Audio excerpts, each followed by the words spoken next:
আসসালামু আলাইকুম বন্ধুরা, জাফর বাংলা একাডেমির পক্ষ থেকে আপনাদের সবাইকে স্বাগতম। বন্ধুরা, আজকের এই ভিডিওটিতে আপনাদেরকে দেখাবো যে আপনারা যে কোনো পরীক্ষার রেজাল্ট শিটের কিভাবে মেধাস্থানকে খুব সহজে আপনারা নির্ণয় করবেন। তো বন্ধুরা, কথা না বাড়িয়ে চলে যাচ্ছি আজকের মূল ভিডিওটিতে।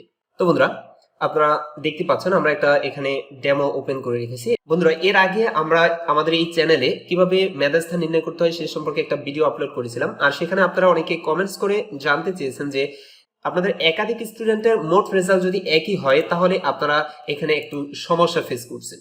তো বন্ধুরা, সেই আপনাদের রিকোয়েস্টই আজকে ভিডিওটা মূলত তৈরি করা। যেমন আমরা এখানে যদি আপনাদেরকে দেখিয়ে দিই, যেমন আমাদের এখানে প্রথম এবং দ্বিতীয়, এখানে কিন্তু দেখা যাচ্ছে যে আমাদের দ্বিতীয় যেই স্টুডেন্ট রয়েছে তার এখানে মোট নাম্বার রয়েছে 509। এখানে যদি আমরা 11 করে দেই, 11 করে দিলাম।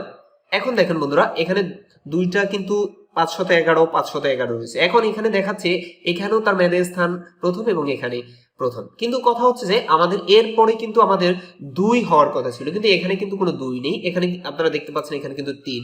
এখন আমরা যদি আপনাদেরকে একটু স্ক্রল করে নিচে নিয়ে দেখিয়ে দিই, তাহলে আপনারা দেখতে পাবেন যে এখানে কিন্তু একের পর যে 2 হওয়ার কথা ছিল সেই 2 কিন্তু এখানে নেই।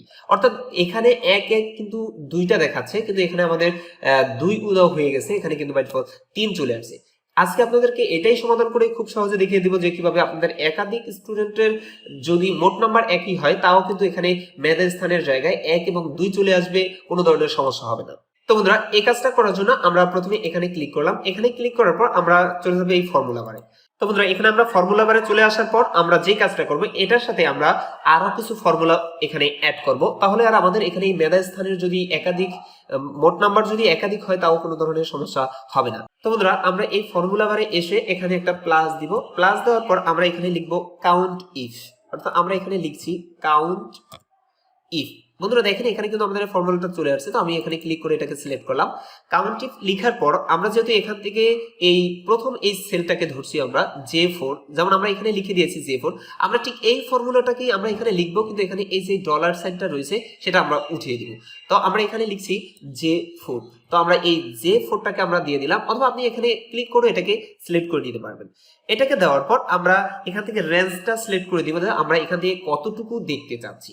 তো এখান থেকে আপনি ড্রাগ করে একেবারে লাস্ট অবধি পর্যন্ত সিলেক্ট করতে পারেন, অথবা আপনি যদি এখানে ফর্মুলা বারে টাইপ করে দেন তাও হবে। তো আমি এখানে ক্লোন দেওয়ার পর তো আমরা এখান থেকে J76 এখানে দিয়ে দেবো, J76। অর্থাৎ আপনাদের যতটুকু প্রয়োজন, আমরা আপাতত আপনাদের এটা করেই দেখিয়ে দিচ্ছি। তো আমরা এখান থেকে J76 দিলাম। J76 দেওয়ার পর আমরা একটা কমা দিব। কমাটা দেওয়ার পর তো বন্ধুরা, এবার আমাদেরকে এখান থেকে ক্রাইটেরিয়াটাকে সিলেক্ট করে দিতে হবে। যেহেতু আমরা এখান থেকে দেখতে চাচ্ছি J4 থেকেই, তাহলে আমরা ঠিক এখানে যে J4টা লিখছি এখানেও আমরা J4 দিয়ে দিব। তো আমরা J4 দেওয়ার পর আমাদের এখানে ক্রাইটেরিয়াটা দেওয়া শেষ। এবার আমাদের এখানে সর্বশেষ ফার্স্ট ব্র্যাকেট দিয়ে এটাকে ক্লোজ করে দিলাম। ক্লোজ করে দেওয়ার পর দেখেন আমাদের ফর্মুলা বারটা কিন্তু অটোমেটিক চলে গেছে, এখানে কিন্তু আর শো করতেছে না। তারপর আমাদের ফর্মুলা দেওয়া ওকে।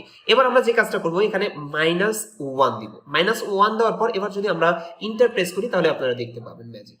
বন্ধুরা, আপনারা দেখতে পাচ্ছেন যে এখানে আমাদের কিন্তু এখন 2 চলে আসছে এবং এখানে কিন্তু বাই ডিফল্ট 1 চলে আসছে। এখন আমরা এখান থেকে এই ফর্মুলা বারটাকে সব জায়গায় যদি ইনসার্ট করে দিই তাহলে আপনারা এখানে দেখতে পাবেন। দেখেন, এখন এখানে 2 এবং এখানে কিন্তু বাই ডিফল্ট 1 দেখাচ্ছে। এখানে কিন্তু বন্ধুরা আমাদের মোট নাম্বার কিন্তু একাধিক রয়েছে, কিন্তু এখানে কিন্তু এখন আর ওই 1 1 এরকম কোনো অপশন নেই। তো বন্ধুরা, এখানে আপনারা দেখতে পাবেন যে আপনাদের একেবারে সিরিয়ালে যার অর্থাৎ মোট নাম্বারটা লাস্টে থাকবে তারটাই কিন্তু এখানে ফার্স্টে দেখাবে, এবং যারটা উপরে থাকবে তারটা কিন্তু এখানে কিন্তু বাই ডিফল্ট দ্বিতীয়তে চলে যাবে। অর্থাৎ আপনি এখানে যদি এটাকে পরিবর্তন করে আরো বাড়িয়েও দেন, বা নিচের এই সেলটাকে যদি আপনি এখানে বাড়িয়ে এটা সমান করে দেন, তাহলে দেখতে পাবেন যে এখানে কিন্তু বাই ডিফল্ট 1 চলে আসবে, এবং উপরেটা কিন্তু বাই ডিফল্ট 2 তে চলে যাবে।